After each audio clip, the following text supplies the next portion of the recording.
On a dark desert highway, a cruel wind in the air, a barren land to mistreat us, a rising sense of despair.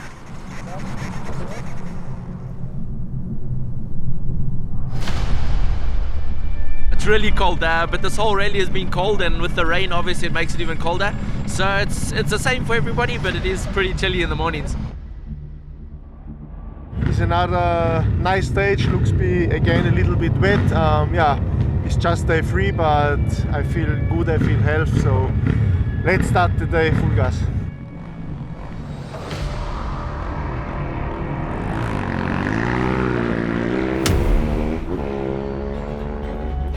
Joan Barredo was the first off the line today, and he lost around 10 minutes after struggling to find a waypoint in the dunes. But for the most part, this one was fast and furious. World champion Matthias Walkner cruising through as he remained third overall.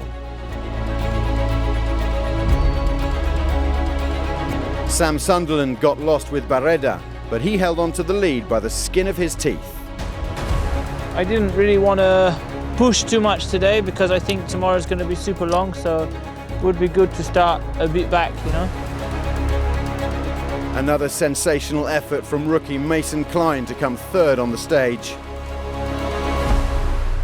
And just ahead of him was two-time champion Toby Price, while Joaquim Rodriguez took his first ever Dakar stage win and dedicating it to his late brother-in-law, Paulo Gonçalves. Paulo he was my mentor. He taught me about rally. He was my family, and of course this goes for him and also for my sister, my nephews, and of course my family also back home in Portugal. Beijinhos. It was also a historic day for the Rodriguez team, Hero Motorsports, as they celebrated their first win on the world's toughest rally. Much smaller gaps today, with under 5 minutes separating the top 10.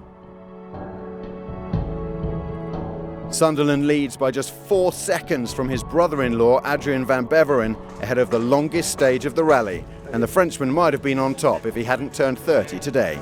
It's their fault that I lost those 4 seconds. I did a wheelie to celebrate my birthday and I held it on the back wheel for about 20 seconds.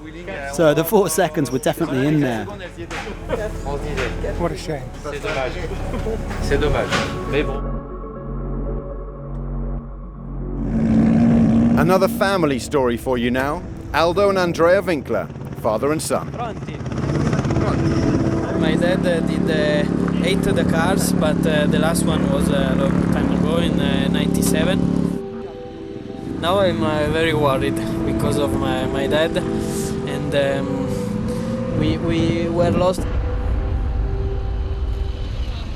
But now I arrived and he's not here.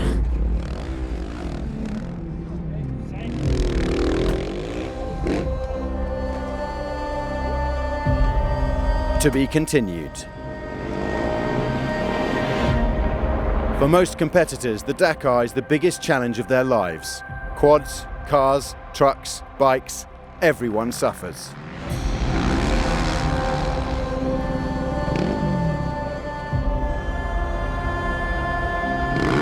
Every day and on every stage, someone hears the mission bell. Dakar can be heaven, or it can be hell.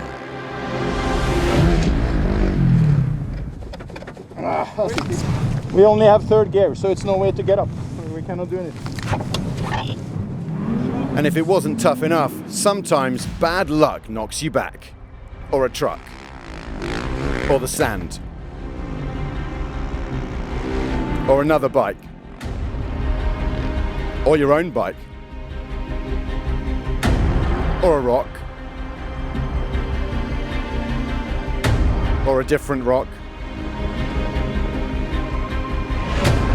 Or a bush. Or your car. Or just that it's so damn hard. Or more sand. Or another rock. You get the picture.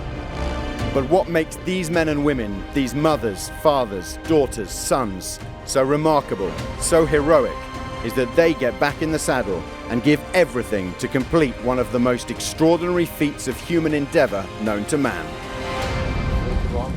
Talking of fathers and sons, Aldo Winkler made it back to his boy.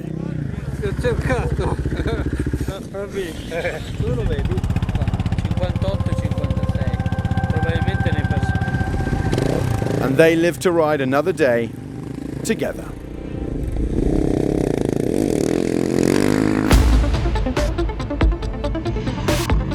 Time for the quad squad now. Stage 2 winner Manuel Andújar led them out through the wet sand, but he didn't stay in front for long.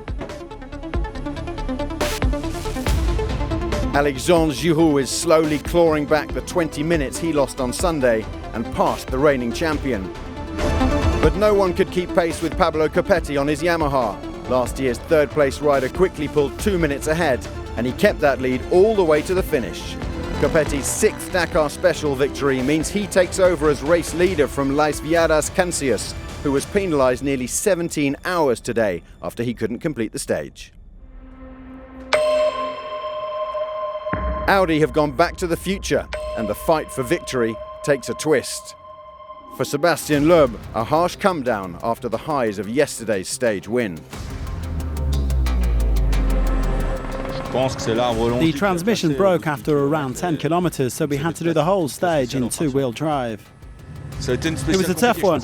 I deserved the medal today, not yesterday, because, well, it was a real pain, even if we made it through to the end. There isn't much standing in Nasser's way now. It's going to be harder to put him under pressure like we were trying to.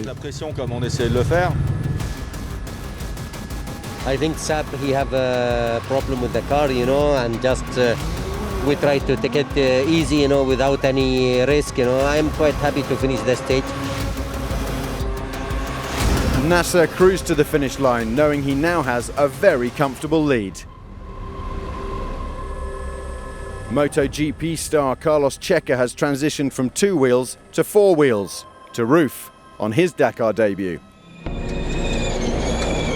The end result may be academic now, but for Audi the mission is scientific, and Stefan Peter Hansel is now on a full-speed competitive test in the RSQ e-tron.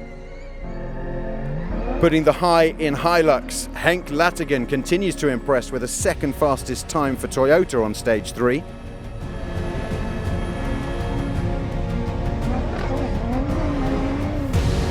But electrifying the desert was Carlos Sainz, giving Audi its first Dakar stage win since 1985 and silencing the doubters. The electric-powered RSQ e-tron is fast and it lasts. It's terrible that we lost so much time on the second day, but for us this Dakar is about learning and getting information. It's only the first rally with this car. We still have a lot to learn.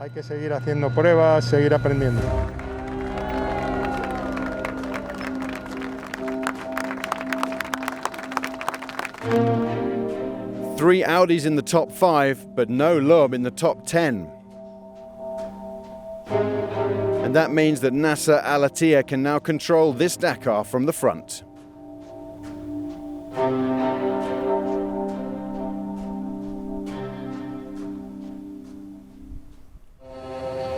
Late last night, Seth Quintero eventually made it to the Al Kasuma bivouac, exhausted.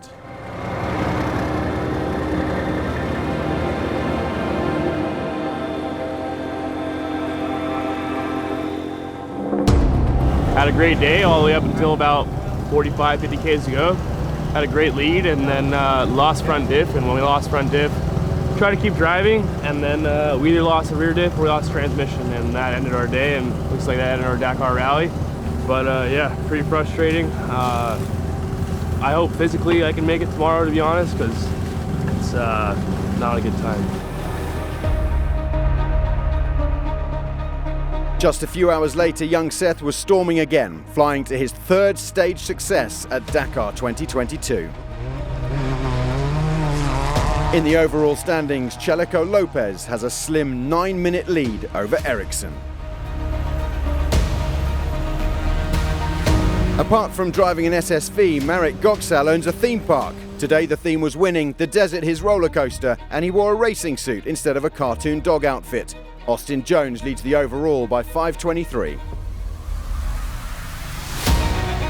In the Kamaz Masters Chambers, they're gathering for the feast, flying like eagles as Dmitry Sotnikov in that glorious Blue Beast leads by almost 12 minutes.